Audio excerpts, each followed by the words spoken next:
The year our parents passed away, our family company was basically about to go under.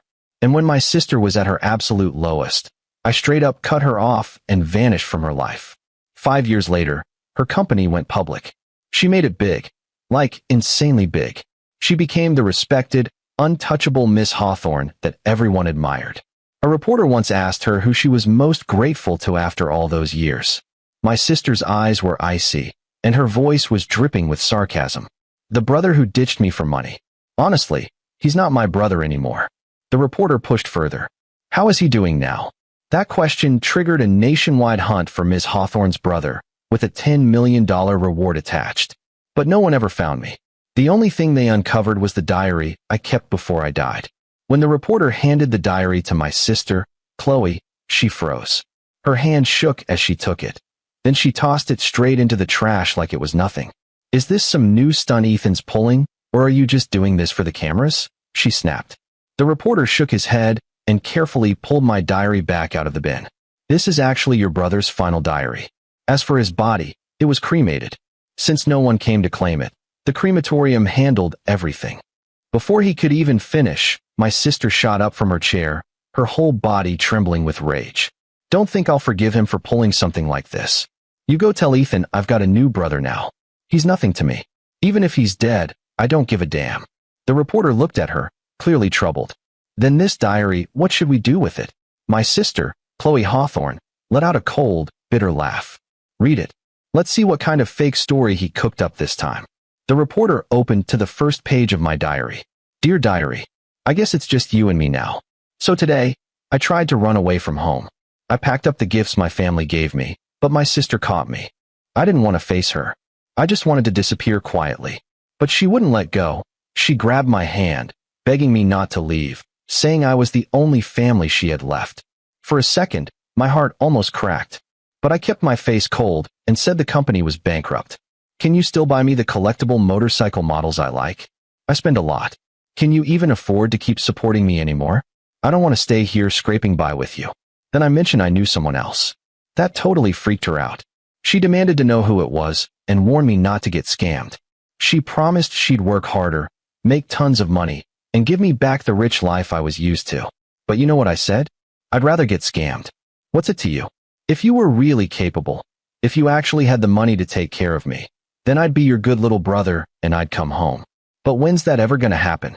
My sister, so proud, always, actually dropped to her knees and begged me to stay. Pretty pathetic, right?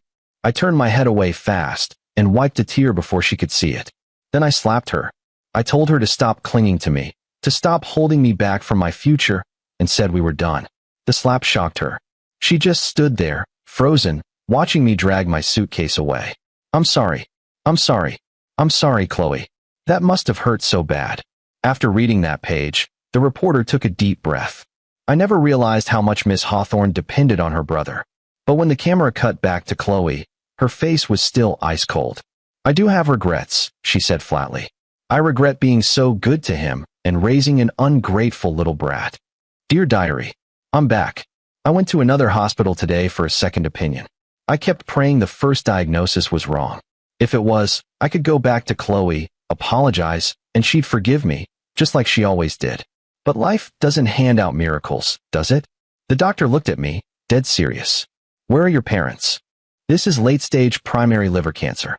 You need to be admitted immediately. I didn't understand most of the medical stuff, but the word death hit hard enough to make me break down. I'm only 18. He handed me the admission paperwork. I went to the payment kiosk, saw the cost, and quietly walked out. It's for the best. My card's linked to Chloe's main account. I should save her the money. I'm dying anyway. Why burn her hard-earned cash? Every dollar is a fight for her now. Ever since the main contractor on our parents' project ran off, everything collapsed. The project failed. Funding dried up. Mom and Dad were under insane pressure, running around trying to fix everything when they died in a car crash coming back from a business dinner. Everything landed on Chloe's shoulders. I watched creditors storm our house and strip it bare.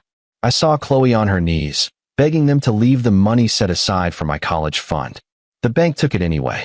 To pay the debts, she borrowed from everyone she could. She never had time or money to see a doctor for herself. Even after collapsing, the moment she woke up, She'd check herself out and go right back to hustling, grinding for business. I cried and begged her to rest. She'd just say she was tough as nails and fine. She's stubborn as hell, isn't she? I wanted to help. I wanted to tell her I didn't need some fancy college, that I wasn't that spoiled kid anymore. I would have given up everything. I could have gotten a part-time job. But of course, at the worst possible time, I got the most expensive disease on the planet. Pretty useless, huh? Page 2, diary. The reporter's eyes were red.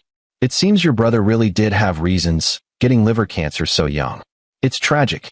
Chloe scoffed. Please, don't fall for it, Mr. Davies. Ethan's a pro liar. When he was a kid, he faked a sprained ankle to skip school. Had the whole family panicking. He's always been a great actor. Dear diary, I couldn't sleep again last night. Not because I didn't want to. The pain was just unbearable. I can't get through it without painkillers, but I have no money. And honestly, there are bigger problems right now. If I don't pay rent, my landlord's kicking me out. I might actually end up sleeping under a bridge, like I used to joke about with Chloe. It sounded cool in books.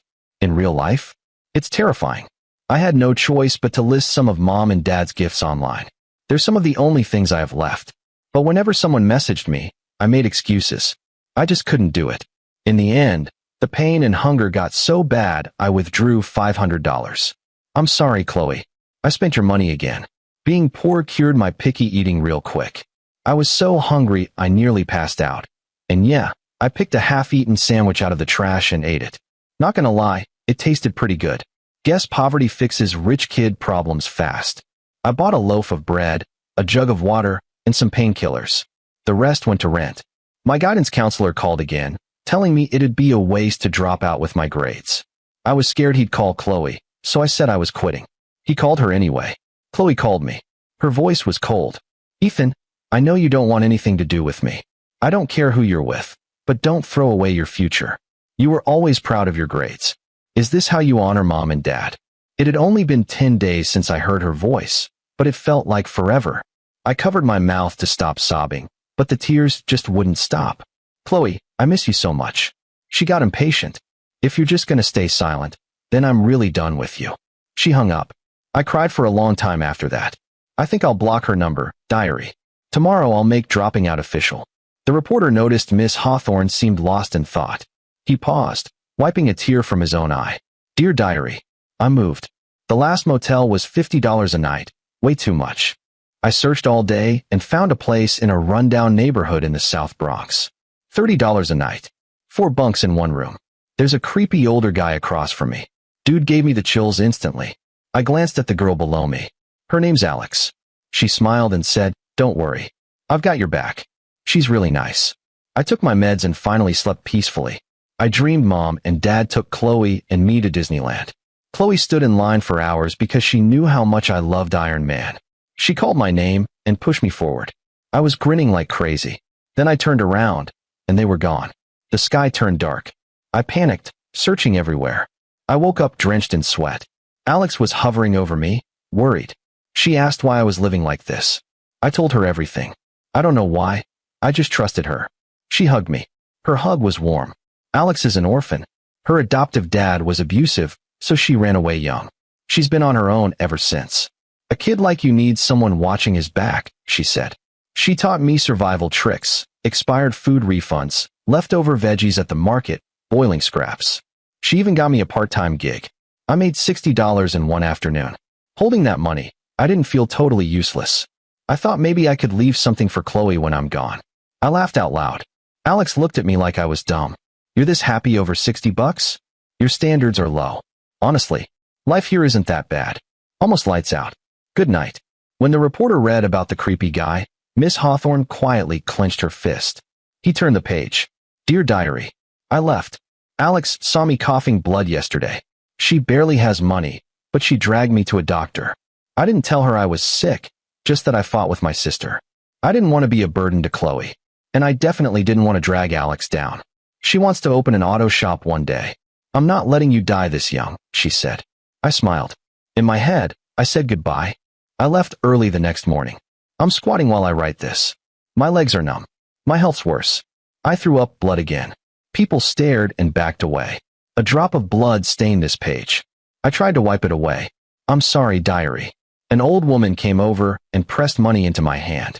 I tried to say no, but she just brushed it off and rushed away. I followed her quietly and saw her with her husband, who was in a wheelchair, holding a small child. She fixed her hair, kissed the baby on the cheek, then went straight back to shouting and trying to sell fruit from a tiny cart. I stayed there for a long time, till it got dark and I was half frozen, no joke. They still had most of their fruit left. The woman sighed, and her husband murmured a few comforting words. They began packing up, placing the baby into a small basket. I pulled my beanie down, walked over fast, and when they weren't looking, I slipped the money she'd given me back into the baby's blanket. What a nicely put together story. Almost got me. Chloe cut in. Is he broke now? Did he start writing fiction just to get cash?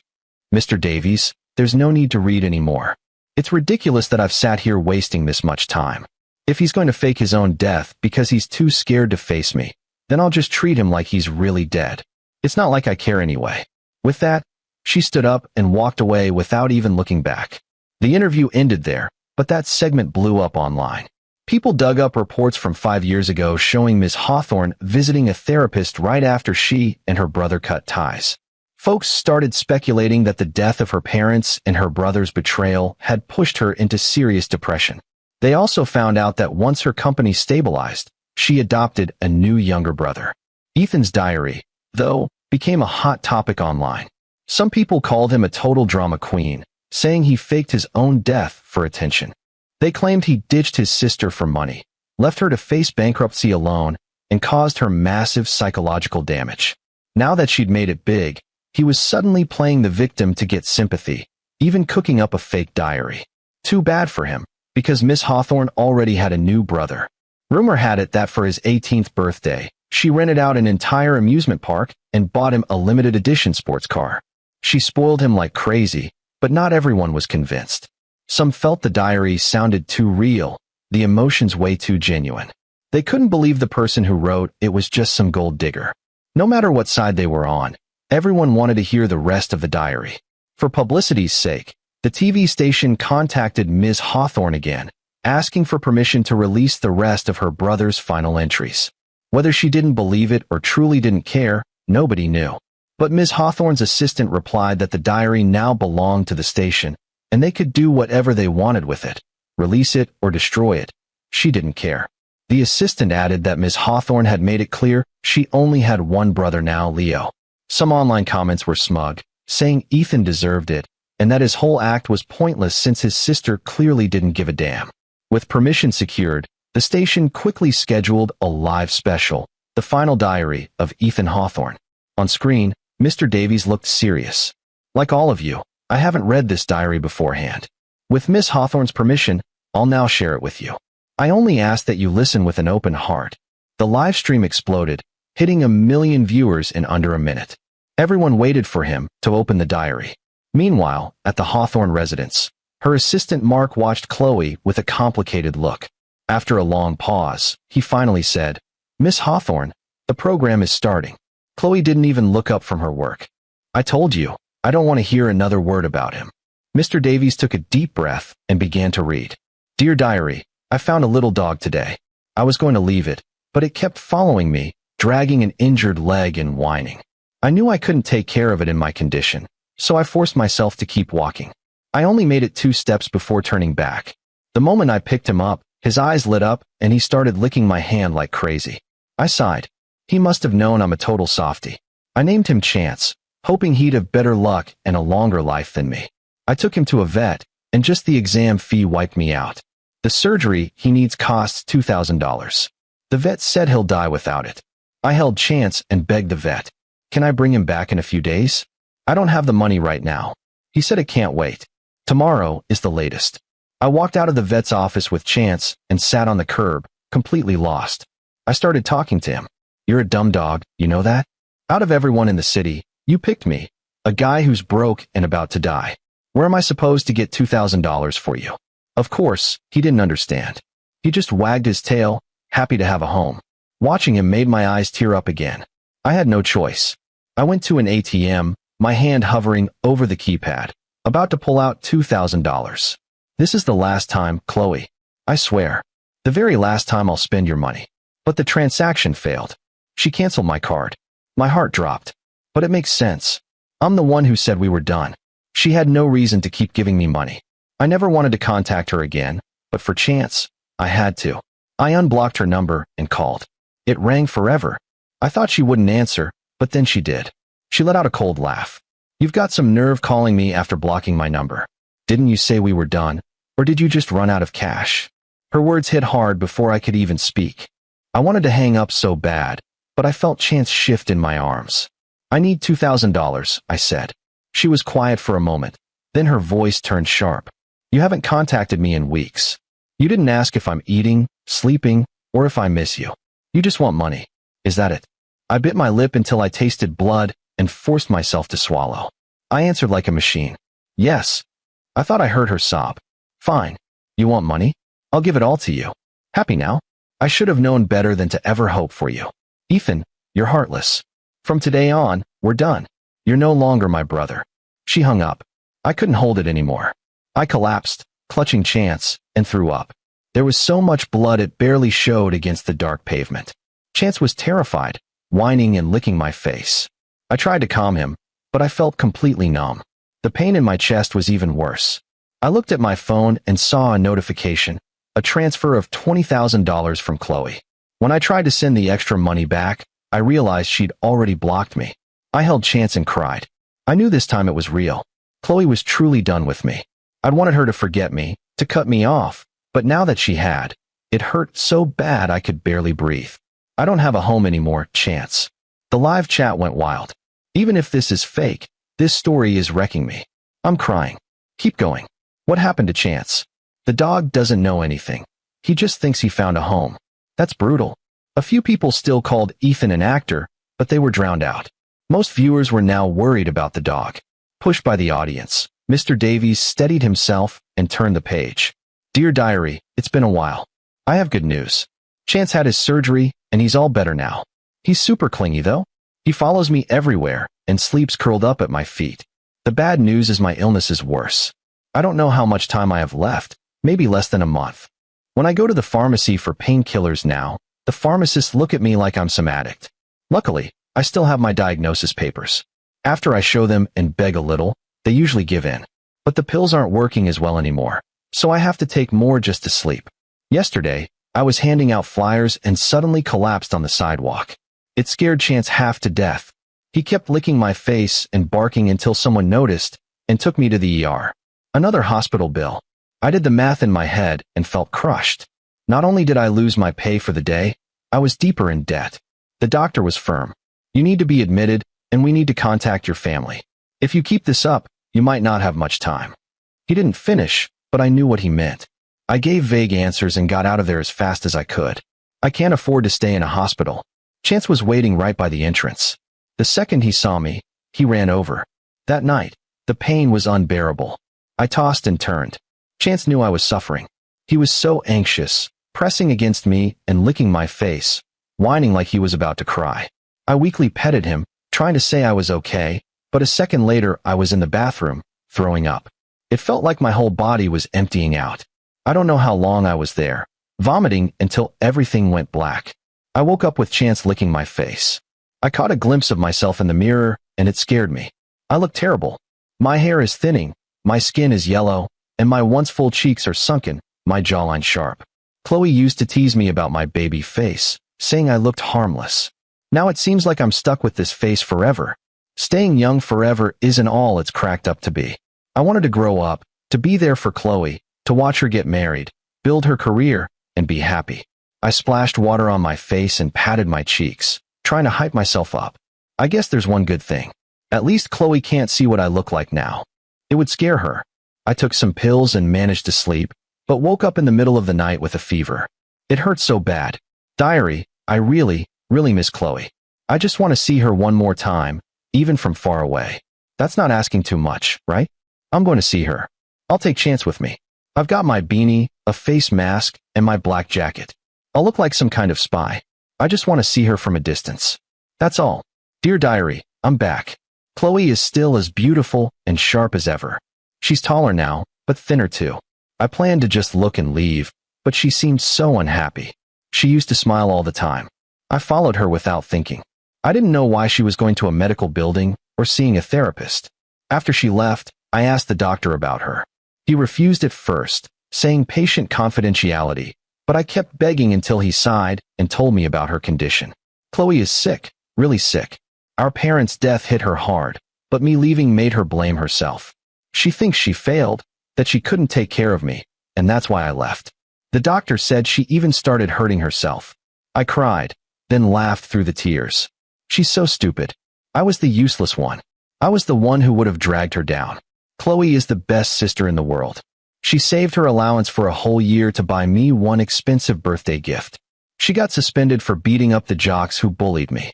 After Mom and Dad died, she handled everything, carried all that pressure alone, and still tried to give me a good life. How could I ever hate her? Mr. Davies paused, holding the diary up to the camera.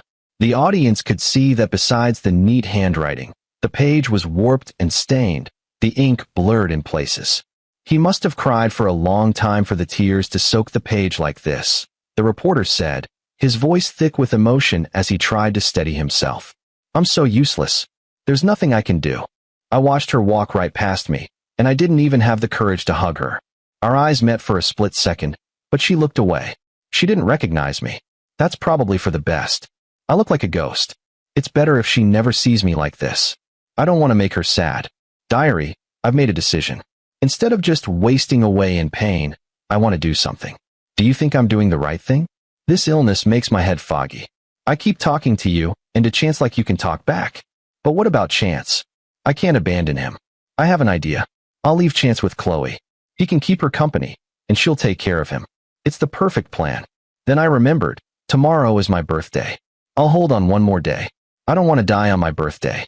For my 17th birthday last year, Mom and Dad got me a custom-built, top-of-the-line gaming PC. I remember Dad clapping my shoulder after I set it up, laughing and saying I was the coolest kid he knew. Chloe got me a beautiful mechanical watch, the face gleaming under the lights. It must have cost a crazy amount.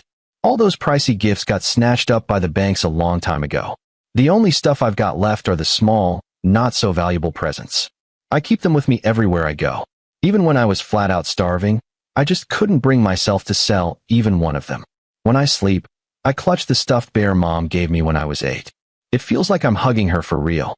Mom, Dad, and Chloe always said they'd throw me a massive party for my 18th birthday, celebrating their little prince finally becoming a man.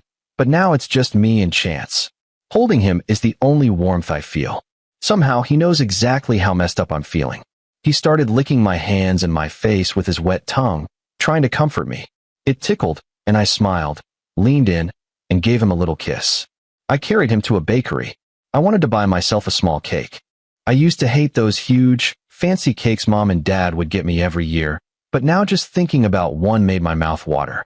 I looked at the prices on the display cakes and just froze there, my heart hurting like hell. The clerk walked over, clearly annoyed. Are you buying something or not? If not, you need to leave. She glanced at Chance in my arms and frowned. And no pets allowed in here. But I had literally just seen another guy inside holding a poodle. Maybe it was because Chance looked a little rough around the edges. I didn't have the cash to get him groomed. I kept apologizing again and just bought the cheapest thing they had, a single chocolate cupcake. I found a bench in a nearby park and sat down with Chance. I didn't have a candle, so I just imagined one. I closed my eyes and made my wish. I wished for Chance to be safe and sound. And I wished for Chloe to be successful, rich, and happy for the rest of her life. I opened my eyes and gave most of the cupcake to Chance. He ate it happily, like he was celebrating for me. I was starving, but after only a couple of bites, I had to turn away and throw it all back up. After that, I took Chance to a groomer and spent $200 to get him washed. The owner said he'd never seen such a well-behaved dog. When they handed him back to me, he was so clean and fluffy. He smelled amazing. I held him close and just breathed him in. Chance was a gift to me, and now I want to give that gift to Chloe. I hope she'll take care of him, and I hope he can keep her company for me. I'm going to take the rest of that $20,000 too and slip it under her door with him. If everything goes as planned, this will be my last entry, because tomorrow I'm going to the other side to see Mom and Dad. I'll miss you, diary. I'll be watching over you, Chance. And Chloe, I will always, always be watching over you. The reporter thought that was the end, but on instinct, he turned the page and saw more writing. I'm so sorry, Chance. I failed you. Did Chloe think you already had an owner, or did she just not want you? I was hiding across the street, waiting for her to take you inside before I left. But you broke free from the leash and ran toward me, straight into the street. If I had just walked up and handed you to her myself, would you still be alive? I just kept crying, begging you not to leave me. Please don't leave me. You managed to lift your head, let out one last whimper, and lick my cheek before your eyes closed forever. I held you and started singing a stupid little song. Go to sleep now, little one. Open the door. I sang until I couldn't anymore, my face completely soaked with tears. I buried Chance on the small hill next to Mom and Dad's graves. The moon isn't full tonight, but it's bright enough. I can't wait any longer. Don't run too fast, Chance. I'm coming to find you. Mom, Dad, Chloe, goodbye. Mr. Davies finished reading, his own eyes filled with tears. The live chat went absolutely wild. What? Chance died? And Ethan too? This is way too cruel. Why did the dog have to die? My heart can't handle this. Wait, is Ethan really dead, or is this all just an act for the show? Someone please tell me. Mr. Davies spoke, his voice heavy. According to police records and our own investigation, Ethan Hawthorne passed away 5 years ago. This was not a performance. This was not a hoax. Out of respect for the deceased, I ask for your kindness. We will be preserving this diary, and we will not be commenting further on this matter. Thank you. With that, the livestream ended. Unsatisfied, viewers flooded Miss Hawthorne's Twitter with DMs and comments. The search volume exploded so hard that a new hashtag started trending. Hashtag, is Ethan Hawthorne's diary real? Then Alex, the girl from the diary, posted on her own social media. Is Ethan really gone? I'm so sorry. He left without a word, and I searched for him for so long, but could never find him. I failed him. If I had just forced him to see a doctor, maybe he wouldn't have left so soon.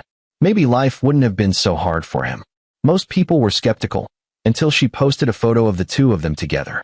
The smiling boy in the picture was unmistakably a younger, healthier Ethan. That's when everyone believed her. The internet collectively broke down, finally accepting the diary was real. A wave of mourning for Ethan and Chance swept across social media, with new hashtags trending. Hashtag bring Ethan and Chance home, and hashtag hope you're at peace. This finally reached Chloe's assistant, Mark. He stared at his phone for a long time before nervously approaching his boss. Miss Hawthorne, do you remember seeing a dog about 5 years ago? A little beige one. Chloe looked confused, then slowly nodded. I remember. I was coming home from the office, and there was a small dog tied to the post out front. Beige, with a little pink nose. Super clean and cute, clearly someone's pet. I remembered how much Ethan loved animals, so I went over and petted it. It was so sweet, just wagging its tail. I figured the owner would be back soon, so I went inside.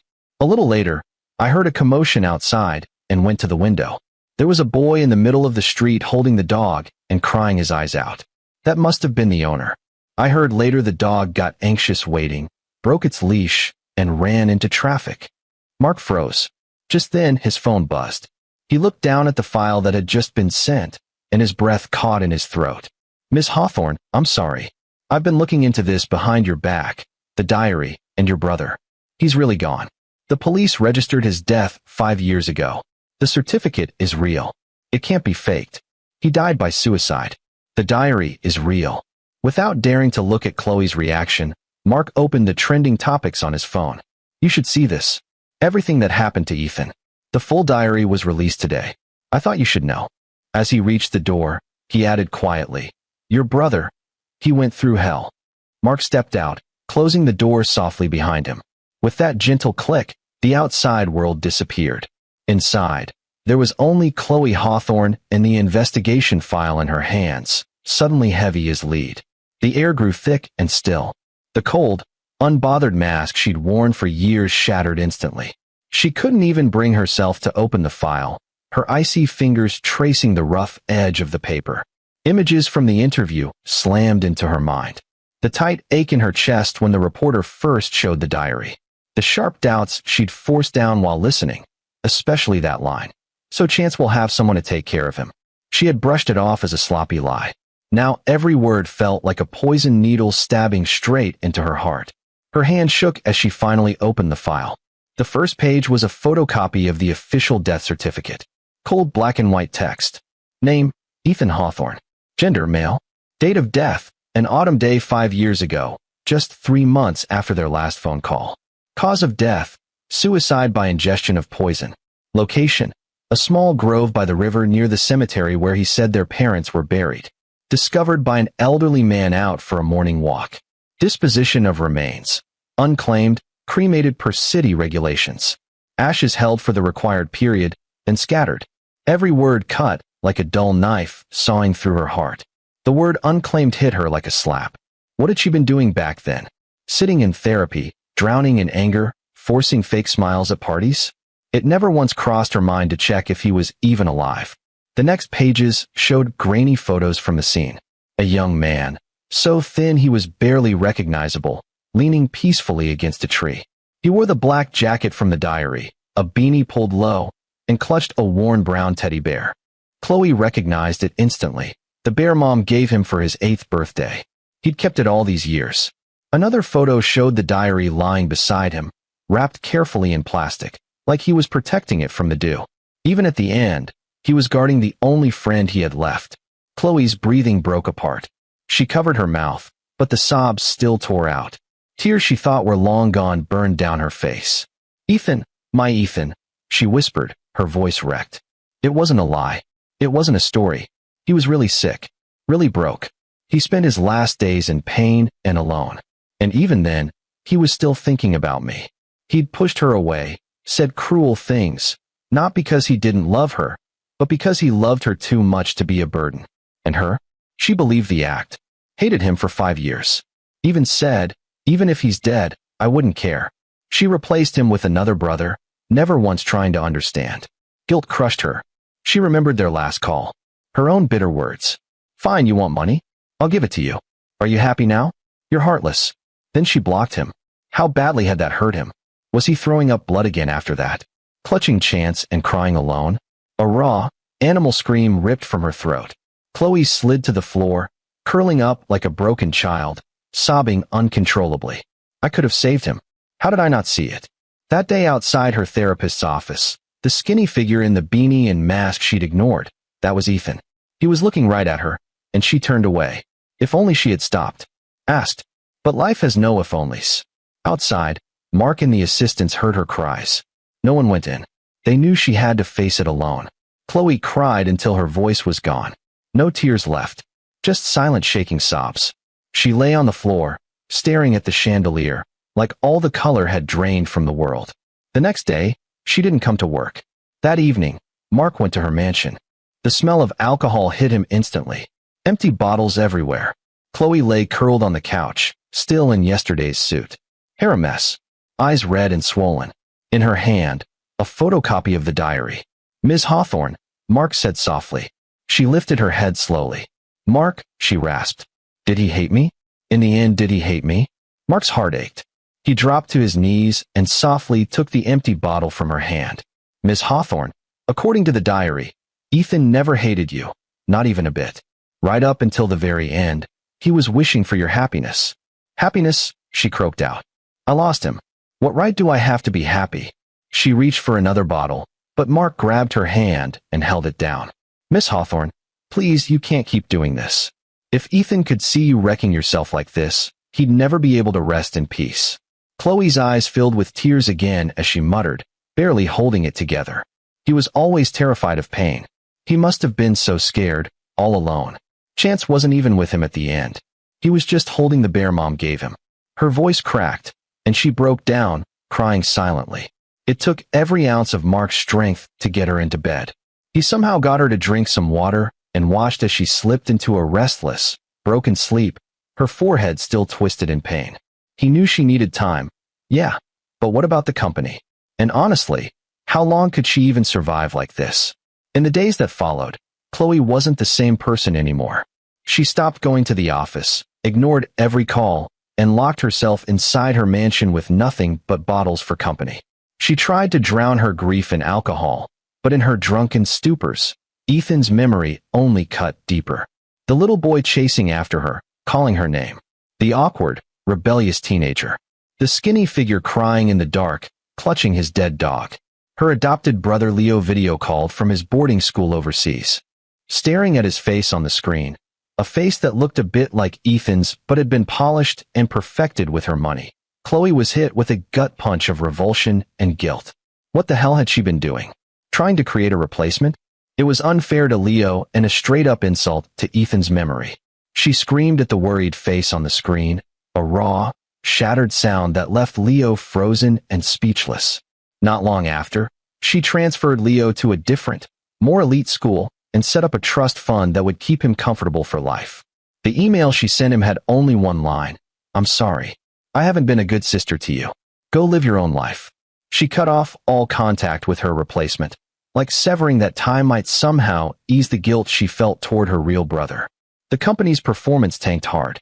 Shareholders were furious, and the media started running wild stories about Miss Hawthorne's mental breakdown. Mark was at his breaking point, completely unable to reach the woman who was drowning in grief and guilt. The turning point came late one night. Chloe had passed out on the living room floor again. In that foggy space between sleep and waking, she saw him.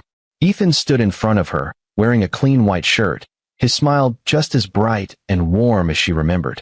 At his feet, Chance, the little beige dog, wagged his tail happily. "Chloe," the vision of Ethan said softly, "please stop torturing yourself." "Okay, Ethan," she whispered, reaching out, but her hand closed on nothing, tears blurring her sight. "I'm so sorry. I was so wrong. I never blamed you." The vision smiled, warmth washing over her. "I was so happy and proud seeing how successful you became. Chloe, please live a good life, for both of us. Be happy." "Okay. That's my greatest wish, Ethan," Chloe sobbed. "Promise me, Chloe." His image started to fade, his voice drifting away. "I promise. I promise you," she cried, jolting upright on the floor. The living room was empty. Moonlight poured through the window. Ethan was gone, but the dream felt insanely real, his words still echoing in her head. A fresh wave of grief hit her, but this time, mixed with it was a tiny, fragile spark of strength. He wanted her to be happy. That was his final wish. How crushed would he be watching her destroy herself like this? She couldn't let him down. She couldn't let his pain and sacrifice mean nothing. The next morning, when Mark arrived at the mansion, he was stunned to find Chloe already awake. She'd showered, changed into clean clothes. Her face was pale and worn, but the dead emptiness in her eyes was gone, replaced by a sharp, almost brutal clarity. Her voice was quiet but steady. "Get me an appointment with the best doctor in the city. I want a full physical. And notify the board. We're having a video conference this afternoon." "Miss Hawthorne, are you?" "I'm fine." She cut him off, staring at the sunlight pouring through the window. "Or rather, I have to be, for Ethan." And as her penance, with insane willpower, Chloe started rebuilding her life. She followed the doctor's orders, quit drinking, forced herself to eat and sleep on a schedule. She threw herself back into work with ruthless efficiency, stabilizing the company's freefall fast. But people close to her felt the shift. The old Chloe, the one who could still show warmth, was gone. What remained was a cold, precise machine, grinding nonstop to fill the hollow inside her. Outside of work, she began a secret, obsessive mission. She had to uncover every detail of Ethan's final days. She needed to know exactly how he lived during the 5 months she'd abandoned him. Through Mark, she found Alex, the girl who had posted online. They met in a quiet corner of a coffee shop. Chloe saw a young woman with a tough, street-smart edge in her eyes. Alex's expression held sympathy, accusation, and a hint of relief. "Miss Hawthorne, you finally came," Alex sighed. "I tried reaching you before, but your assistant blocked me. I thought you didn't care about him." "I care," Chloe said quietly, her voice trembling just a little. "I was blind. Please, tell me everything you know about Ethan." Alex looked at the powerful woman in front of her and saw the endless grief hiding behind her eyes. Her heart softened. She talked about the filthy hostel, Ethan's innocence, his stubborn pride. How he coughed up blood but refused to see a doctor. How she had forced the truth out of him and even offered her tiny savings to help. He was too damn considerate for his own good. It was heartbreaking, Alex said, tears welling up. He kept saying he couldn't be a burden, that I needed to save money for my auto shop. When he left, all he took were a few clothes and that old teddy bear. I looked for him everywhere, hospitals, parks, underpasses, but the city's just too big. I couldn't find him. Her voice cracked. If I just watched him closer, forced him to go to the hospital. Chloe listened in silence, nails digging into her palms. While she'd been hating him, a stranger had given her brother warmth, shelter, and care, while she'd done nothing. Thank you, Alex, Chloe said finally, voice heavy with sincerity. Thank you for being there for him when he needed it most. If you ever need anything at all, just ask. Alex shook her head. I don't want anything. I posted that story so people would know Ethan was a good kid. He didn't deserve to be remembered like that. If you want to honor him, live a good life. Don't let his sacrifice be for nothing. Her words hit Chloe straight in the chest, just like Ethan's in the dream. After leaving the cafe, Chloe drove to the address Alex gave her. The rundown neighborhood was gone, replaced by a shiny new shopping center. She stood on the crowded corner, imagining Ethan struggling here, dodging that creepy man, feeling a burst of joy over a $60 payday. Her chest ached. She visited the supermarket, the market he mentioned, even the vet's office. The vet was still there. Chloe showed him a photo of Ethan at 17, smiling carefree. The vet studied it for a long time, then shook his head. Sorry, we see too many animals. I can't remember. She didn't quit. She described Chance, the small beige mutt with the injured leg. The vet frowned. That does sound familiar, but I can't remember the details. Still not giving up, Chloe used her resources to track down the police officer from Ethan's case. Near retirement, he remembered clearly. He took her to the grove by the river where Ethan's body had been found. The officer pointed to a large tree and sighed. Poor kid. He was right there. Looked peaceful, like he was asleep. We found no foul play. The diary made it clear it was suicide. All he had was the teddy bear, the diary, and a bit of cash. We put out a notice for next of kin. No one came. Chloe stood under the tree as a summer breeze rustled the leaves. She touched the bark, tears soaking the ground. Ethan, I'm here, she whispered. I'm so sorry I'm late. She went to the cemetery next. Beside her parents' grave was the small mound where Chance was buried, now covered in grass and wildflowers. She cleared the weeds and buried a small ornate box next to it, the ashes of the diary. Chance, she murmured, thank you for staying with him. Please keep him company, with Mom and Dad too, okay? She bowed before her parents' grave. Mom, Dad, I'm sorry I failed him, but I promise, from now on, I'll live for both of us. Back in the city, Chloe made a massive decision. She announced the Ethan Chance Foundation, funding it with most of her personal assets. Its mission, support underprivileged young cancer patients and rescue stray animals. At the press conference, she spoke about Ethan for the first time. Not details, just truth. The world listened. Mockery turned into admiration. People finally saw the pain behind Miss Hawthorne's icy mask. The foundation began immediately. Chloe involved herself in everything: grants, hospitals, shelters. Sometimes, a gentle smile returned. The sadness never left, but she learned to live with it. One day, at a children's hospital, a little boy, bald from chemo, smiled brightly at her. In that moment, she saw Ethan. She walked over, stroked his head, and handed him a brand new collectible motorcycle model. The boy's look of pure joy hit her heart, like a warm ripple over frozen water. She tried again to help Alex, even offering to fund the auto repair shop he'd been dreaming about. But Alex shook his head once more. I appreciate the offer, Miss Hawthorne. Really, I do, he said, flashing that easy smile. But I want to earn it myself. Besides, I'm volunteering with your foundation now, helping coordinate the animal rescues. Feels damn good. I think this is what Ethan would have wanted, to see us both living good lives in our own ways. Chloe didn't push it. She respected his choice and felt crazy grateful that her brother had found a friend that loyal in his last days. You know, Alex said one day, staring out the window, his voice calm. He used to say that plain bread with a little soy sauce was the most delicious thing ever. I knew he was starving, but when he said it, his eyes would light up like he was talking about some five-star meal. Chloe stayed quiet, nails digging into her palms so hard it was the only way she could stop herself from breaking down. These little details hit harder than any words in the diary, each one a fresh, sharp cut to her heart. She knew it all now. She knew how he ate cold bread with tap water in freezing winters, how he shivered in pain in the corner of his bed, biting back every sound, and how his little dog, Chance, had licked his tears away when he was at his lowest. Alex gave her the old hostel's address.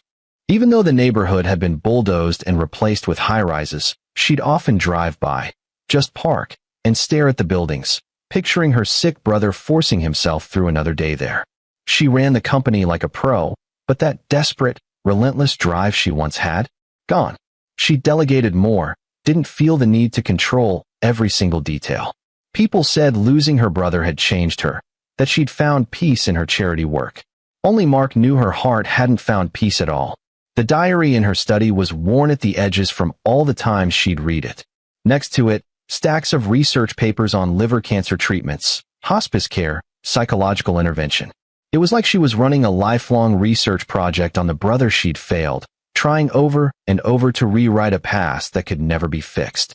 3 years flew by. The Ethan Chance Foundation helped thousands, and Chloe got tons of accolades. Then one drizzly afternoon, her phone rang. It was Leo, her adopted brother, calling from overseas. Hesitant, worried. "Chloe, I was cleaning out some old boxes at the house, and I found something. An old photo album, full of pictures of Ethan as a kid, and a few loose pages from a diary you kept as a teenager. I think I found some stuff you might have forgotten about what went down right before Mom and Dad died." Chloe's hand trembled on the phone. The rain tapping on the window suddenly felt ominous. She told Leo to mail it all. Days later, the package arrived. The album and yellowed loose pages. Her messy teenage handwriting, rushed and full of high emotion. An entry from the night before her parents' accident. A brutal fight. Her dad wanted to take a huge, risky gamble with the company. Mom backed him. Young Chloe argued desperately, finally yelling, "You're going to drag us all down with you." The page dripped with resentment and fear. The last line, "If this family falls apart, it'll be all their fault." Those words, buried for decades, suddenly unlocked a memory. She sank into her chair, cold sweat breaking out. She remembered it all. Because of that fight, she hadn't said goodbye the morning of the accident. For years, grief and guilt had made her forget the fight, remembering only her parents' love and her helplessness. All this time, she whispered to herself, while Ethan suffered, she carried another guilt too, the guilt for their deaths. Losing him felt like punishment for failing him, but maybe it was also fate punishing what she'd said to her parents. The weight of double guilt nearly crushed her. She locked herself in her study for 2 days. When she emerged, she told Mark, "I'm going to the cemetery. To see Ethan, Chance, and my parents." At the cemetery, she stood before the graves. Ethan and Chance were buried together, right next to Mom and Dad. A photo of Ethan smiling, Chance obedient at his feet, graced the headstone. Chloe, wearing a black coat, no umbrella, stood in the light rain. She stared at the photo, then slowly sank to her knees. No tears yet, just gently wiping raindrops off his face. "Ethan," she said softly, "I think I'm starting to understand. I used to think I lost you because I wasn't good enough. But now, maybe our family was already on a rough path. Dad's gambling, Mom enabling him, my stubbornness, your awful sickness. It was all of it. I was wrong. Wrong to be young and cruel. Wrong to spend all those years proving myself instead of seeing you were trying to protect me. And wrong to torture myself when I almost forgot your last wish. You said you wanted me happy. I thought that was impossible without you, but now I want to try." Tears finally mixed with rain on her face. "I'll keep running the Ethan Chance Foundation, help more kids like you. I'll run the company right and try to really live my life. That includes Leo. He's a good kid. Ethan, I may never fully forgive myself, but I promise I won't stay buried in the past. I'll carry my love for you and live a good life. That's all you ever wanted, right?" She leaned her forehead on the cold stone like she could feel him. Rain eased. A sunbeam broke through, illuminating the white flowers she'd laid, raindrops sparkling like diamonds. Chloe stood, looked one last time at his photo, and walked away. Her steps felt heavier before, now solid, grounded. A breeze whispered through the pines, a sigh of sorrow and relief. It could end here. A story of forgiveness, redemption, of learning to carry wounds and keep walking. Chloe Hawthorne had turned the most painful page of her life and started the next. Full of longing, but maybe now with a little light of its own. Life settled into a new rhythm. Busy, but no longer frantic or self-punishing. Therapy helped her confront her complex feelings about her parents' deaths and guilt over Ethan. Her bond with Leo grew too. After receiving the album, she called him for the first real long chat. Didn't explain the past, just thanked him for helping uncover buried pieces of herself. Blood or not, they were family. "You take care too, Chloe," Leo said. The Ethan Chance Foundation kept growing. She expanded beyond financial aid. Teams of social workers, psychological support, hospice care. At a foundation gala, a girl they'd funded grabbed her hand, tears in her eyes. "Miss Hawthorne, thank you, and Ethan, for giving me a second shot at life." Chloe felt more than gratification, peace, like Ethan's life continued in another form. Cemetery visits became calmer. Sometimes sunflowers, sometimes just talking. She even left a chew toy for Chance once. 2 years later, in a hotel lobby after a business conference, she ran into a familiar face, Mr. Davies, the reporter from the live broadcast. Now a respected journalist with a bit of silver at his temples. "Miss Hawthorne, long time," he said, smiling warmly. "Mr. Davies. Good to see you," she replied. After small talk, he asked, "How have you been all these years?" Chloe stirred her coffee, watching the street. "Not bad, not great either. Learned to make peace with myself, live with the past. That's growing up. Tuition was super high. That diary changed a lot of people," he said. "Taught me about life's fragility and family's weight. Thanks for sharing, and sorry about how the truth came out." "Nope," she said. "You brought me Ethan's last words. That's the real gift. Without it, I'd have lived believing a lie." Mr. Davies hesitated, then slid a slightly yellowed envelope across the table. "Found with the diary, never released. Tom, you had it." Confused, she opened it. A drawing. Faded colored pencil on torn notebook paper. Bright blue sky, sunny day, green field. Young Chloe with a huge smile, holding Ethan's hand. Chance on a leash. Parents behind, joyful.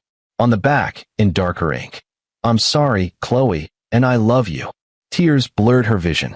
A boy, wasted by sickness, trembling hand, drawing the one thing he wanted most, but could never have again. No resentment, just love. She clutched it like gold. Tear fell on the page. She frantically wiped it, choking back a sob. "He was always thinking of me," she whispered. That night, she had it professionally framed. Hung next to the diary in her study. Stared for a long time. Years later, Chloe remained the formidable Ms. Hawthorne, titan of industry, powerful founder of the Ethan Chance Foundation. But deep down, a tiny piece of her heart was forever stuck on an 18-year-old kid and his little dog. She stopped trying to forget. Nah, she chose to remember, and she carried that heavy, gut-wrenching love with her as she wandered through life, trying her best to live the way he'd wanted her to. Life was still going to throw storms at her, no doubt. But in her chest, she now held this eternal, warm umbrella for herself and for Ethan. It wasn't a happy ending, not even close, but it was finally a kind of raw, scarred, honest wholeness. Chloe's life settled into this new normal. The drawing she called My Family was like a tiny flicker of light sneaking into the darkest, coldest corner of her heart. It didn't erase the grief, but somehow it dulled the sharpest edges of her self-hate. She realized Ethan hadn't left her just with pain and regret. He'd left a love so pure it felt like a blessing. And that knowledge gave her the push to actually move forward. She started shaping her life beyond work. Picked up oil painting again, something from her younger days. Signed up for a weekend class. The smell of turpentine, the feel of brush on canvas. It hit her with a peace she hadn't felt in years. Landscapes, still lives, never people, and definitely not her family. That drawing was Ethan's masterpiece. She couldn't even think about replicating it. Her bond with Leo got easier, too. After college, Leo came back to the States but didn't join Hawthorne Industries. Nope, he landed a gig at a tech startup on his own. Chloe respected that. She offered advice only when asked, like a mentor, not a boss. They started having dinners, chatting about work and life like normal siblings. When Leo brought his girlfriend over, the young woman was nervous. Chloe just smiled and said, "Take good care of each other." And in that tiny moment, she could almost imagine a world where Ethan was alive and she was meeting the one he loved. The Ethan Chance Foundation grew huge. They teamed up with top medical research institutes, funding studies on early detection and targeted liver cancer therapies. Chloe wasn't just some donor. She sat in on meetings, giving her perspective as a family member. During one presentation, a young researcher got all excited over a new screening technique that could improve early detection by 30%. Listening, Chloe felt that familiar burn behind her eyes. Ethan's diagnosis had already been late stage. She dug her nails into her palm, forcing it down.